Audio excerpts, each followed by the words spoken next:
wabarakatuh. Sampurasun. Pamirsa wilujeng sumping dina program Barita Urang Dinten ieu kaping 24 bulan Mei tahun 2025. Sim kuring salwa Sabrina bade nyandak anjeun jalan-jalan sakedapan ka salah sahiji tempat nu pinuh ku sajarah jeung jadi lambang solidaritas antar bangsa.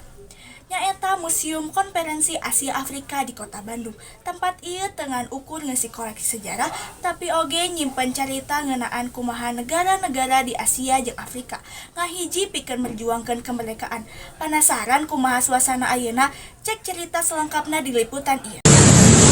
Assalamualaikum warahmatullahi wabarakatuh. Wilujeng enjing sadayana di dieu Abi sareng Regi Pratama jeung rerencangan abdi. Di dieu ayeuna abdi di tengah-tengah Museum Konferensi Asia Afrika. Anu tepatna aya di Jalan Asia Afrika. Jadi engke saya arurang abdi khususna jeung rerencangan abdi bade ngaliput ieu museum teh. Nuhun. Assalamualaikum warahmatullahi wabarakatuh. Wilujeng enjing sonten sim kuring ti SMA 4 Bandung. Hayong ngucapkeun hatur nuhun ka Bapak parantos mere kesempatan pikeun ngalakukeun wawancara di Museum Konferensi Asia Afrika. Sim kuring datang kalayaan tilu rerencangan nyaeta Aurel, Cantika, sareng Salwa tapi tidak bisa masuk.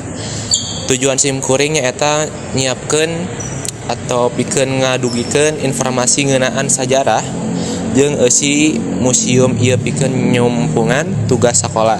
Nu pikapeunana sim kuring tiasa ngamimitian wawancara ieu. Kak, ya. Jadi kan saya ini dari SMA 4 Bandung.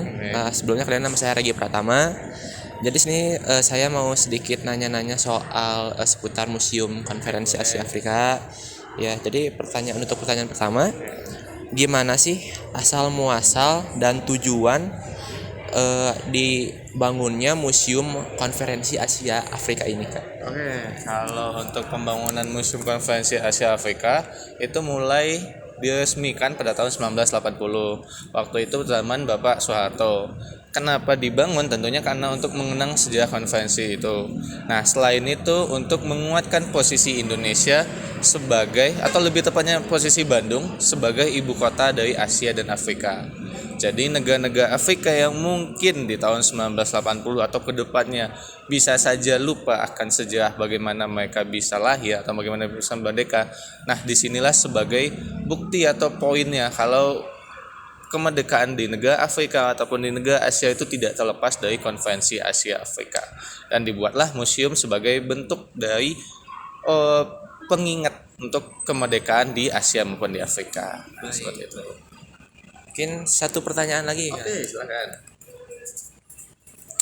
Untuk pertanyaan kedua, mungkin apakah ada koleksi atau mungkin yang dipajang di sini tuh yang menjadi ciri khas atau mungkin unggulan dan daya tarik dari museum ini, Kak?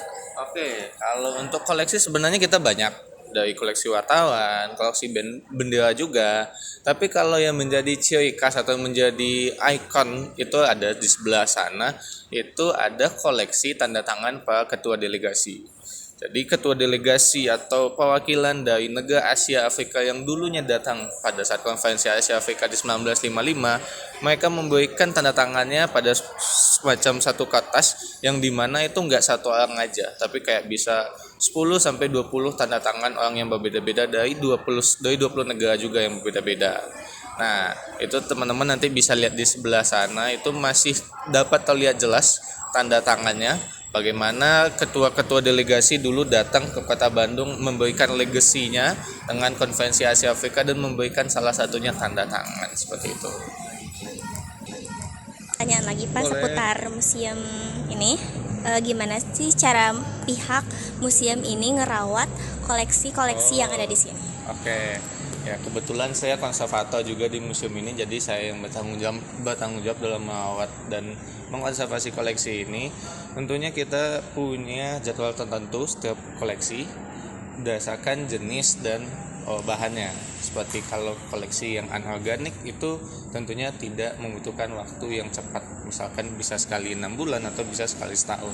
Tapi kalau koleksi-koleksi yang berbahan organik seperti kertas ataupun kain, nah itu kita melakukan konservasi dalam waktu yang lumayan cepat, sekali 2 bulan biasanya, sekali 2 bulan atau enggak sekali 3 bulan. Nah untuk pembersihannya kita juga punya ruang konservasi, di mana itu ada berbagai alat-alat koleksi, berbagai alat-alat konservasi seperti ada aquades, alkohol, lalu juga ada seperti kayak minyak serai dan lain sebagainya, kuas dan lain sebagainya. Nah untuk pembersihan koleksi atau perawatan koleksi kita juga selalu mendokumentasikan sehingga kita dapat melihat dari masa ke masa apakah koleksi yang kita bersihkan semakin bagus atau ada teknik yang salah.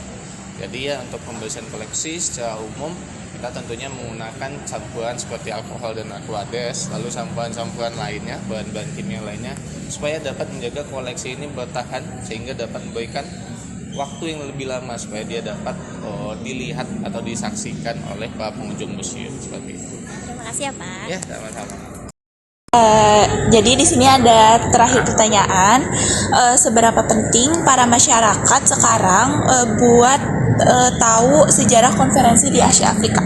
Kalau seberapa penting menurut saya itu cukup penting karena pertama kenapa kita mesti belajar sejarah itu untuk bisa mengenang masa lalu dan mempersiapkan masa depan, dan tentunya melihat situasi politik saat ini atau geopolitik saat ini di mana Asia dan Afrika yang kian hari mulai tidak membaik. Mungkin dari masyarakat sendiri kita bisa sama-sama dulu buat mempelajari sejarah konferensi Asia Afrika sehingga kita dapat mengikat persaudaraan antar Asia terlebih dahulu yang kemudian nantinya akan ada antar Afrika. Dengan begitu kita dapat membangun kebersamaan, solidaritas, dan untuk saling menjaga satu sama lain, dan tentunya nantinya akan berguna buat untuk kerjasama di bidang ekonomi. Jadi menurut saya sendiri penting buat belajar sejarah supaya kita tahu bahwa kita tuh sama Asia ataupun sama Afrika kita tuh punya hubungan yang baik gitu. Jadi misalkan nanti teman-teman ada yang kepengen bikin usaha atau bikin bisnis untuk kerjasama dengan negara dari Asia maupun Afrika, kita punya modalnya atau kita punya bahannya, yaitu kita punya hubungan yang baik. Nah dari sanalah kita bisa membangun kerjasama yang jauh lebih baik lagi antara Asia maupun antara Afrika seperti itu. Sakitu wartati abdi ngeunaan Museum Asia Afrika nu pinuh ku sajarah jeung inspirasi. Mugia bisa jadi pangingat kumaha pentingna ngajaga warisan budaya jeung sajarah utamana pikeun urang Sunda jeung bangsa Indonesia. Hatur nuhun parantos nyaksian tong hilap sing salawasna reueus kana jati diri jeung budaya sorangan. Simkuring Salwa Sabrina Ramadhani pamit heula dugi tepang deui dina warta salajengna. Wilujeng Ungi, salam sejarah.